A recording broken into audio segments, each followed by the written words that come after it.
اللہ وکفا وسلام علی عبادہ الذین اصطفیٰ اما بعد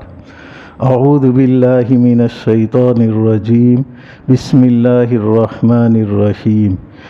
ان الذین یؤذون اللہ ورسولہ لعنہم اللہ فی الدنیا والآخرہ وأعد لهم عذابا مہینا والذین یؤذون المؤمنین والمؤمنات بغیر ما اکتسبوا فقد احتملوا بہتانا واثما مبینا۔ بے شک وہ لوگ جو ایذا دیتے ہیں اللہ اور اس کے رسول کو، اللہ کی اس کے اوپر لعنت ہے دنیا اور آخرت میں، اور ان کے لیے اہانت آمیز، اس کو ذلیل کرنے والا عذاب ان کے لیے تیار کر رکھا ہے۔ اور وہ لوگ جو کہ مومن مرد اور مومن عورتوں کو ایذا دیتے ہیں بغیر کچھ کیے، تحقیق کہ انہوں نے ایک بہتان اور صریح گناہ اپنے اوپر اٹھا لیا۔ ان دونوں آیتوں میں اللہ تبارک و تعالی نے ایذائے رسول اور ایذائے مؤمنات ان دونوں کے بارے میں حکم بتلایا ہے کہ جو لوگ اللہ اور رسول کو ایذا دے اس کی دو سزا، اللہ تبارک و تعالی اس پر دنیا میں بھی لعنت کرتے ہیں اور آخرت میں بھی، اور دوسرے نمبر پر ان کے لیے اہانت آمیز ذلیل کرنے والا عذاب ان کے اوپر اللہ تبارک و تعالی نازل فرمائے گا۔ رسول کو ایذا دینا یہ تو ٹھیک بات ہے، لیکن اللہ کو کوئی ایذا کیسے دے سکتا ہے؟ رسول کو تو کسی نے گالیاں دی، کسی نے ستایا، یہ ایذا ہے، لیکن اللہ کے ساتھ تو کوئی ایسا نہیں کر سکتا۔ تو مطلب یہ ہے کہ کوئی ایسا کام کرے جس سے اس کی مخلوق کو ایذا ہو تو وہ اللہ کی ایذا ہے۔ تو تم جو رسول کو ایذا پہنچا رہے ہو وہ رسول کی تکلیف اللہ تبارک و تعالیٰ کی تکلیف ہے۔ اور قرآن و حدیث کے اندر اور جگہ پر کوئی ایذا کا لفظ آیا ہو وہ بھی یہاں پر مراد ہے، جیسے کہ ایک حدیث میں آتا ہے کہ لا تسبوا الدہر فانا الدہر، کہ تم زمانے کو گالی مت دو، میں ہی زمانہ ہوں۔ تو لوگ زمانے کو گالی دیتے ہیں کہ زمانہ بہت خراب ہے، وقت بہت برا چل رہا ہے، اس وقت کا ہم بھروسہ نہیں کر سکتے، یہ زمانہ بڑا بے وفا ہے۔ اس طریقے کے الفاظ ہم زمانے کی جانب نسبت کر کے بولتے ہیں، تو حدیث کے اندر منع کیا گیا کہ لا تسبوا الدہر، کہ تم زمانے کو گالی مت بولو۔ فانا الدہر، اللہ فرما رہے ہیں کہ میں ہی زمانہ ہوں، اس لیے کہ اس زمانے کو پیدا کرنے والا اور اس کو ادھر ادھر پھیرنے والا، اس میں تصرف کرنے والا میں ہوں، تو زمانے کو گالی دینا گویا کہ مجھے گالی دینا ہے۔ تو زمانے کو گالی دی، اس سے اللہ تبارک و تعالیٰ کو ایذا پہنچے گی۔ تو اللہ کے ایذا پہنچانے کا یہ کہ کوئی اس کی مخلوق کو جیسے کہ وقت کو برا کہے تو کوئی رسول کو برا کہے تو اس سے بھی اللہ کو ایذا پہنچتی ہے۔ تو نبی کی ایذا یہ اللہ تبارک و تعالیٰ کی ایذا ہے، اور زمانے کو گالی دینا یہ اللہ تبارک و تعالیٰ کو ایذا دینا ہے۔ حضرت سائب ابن خلاد رضی اللہ تعالیٰ عنہ فرماتے ہیں کہ آپ صلی اللہ علیہ وسلم ایک مرتبہ گزر رہے تھے تو ایک آدمی کے اوپر گزر ہوا جو چند لوگوں کی امامت کر رہا تھا۔ اب وہ چند آدمیوں کی امامت کر رہا تھا وہ آدمی، اور اس نے نماز کے اندر قبلہ کی جانب تھوک دیا۔ ہمارے نبی کریم صلی اللہ علیہ وسلم وہیں پر کھڑے رہے، یہاں تک کہ جب اس نے سلام پھیرا اور نماز پوری ہو گئی تو مجمع کی جانب خطاب کر کے کہا کہ اب سے یہ آدمی نماز نہ پڑھانے پائے، اب تم ان کو نماز پڑھانے کی اجازت مت دینا۔ یہ فرما کر کے آپ صلی اللہ علیہ وسلم چلے گئے۔ جب وہ صحابی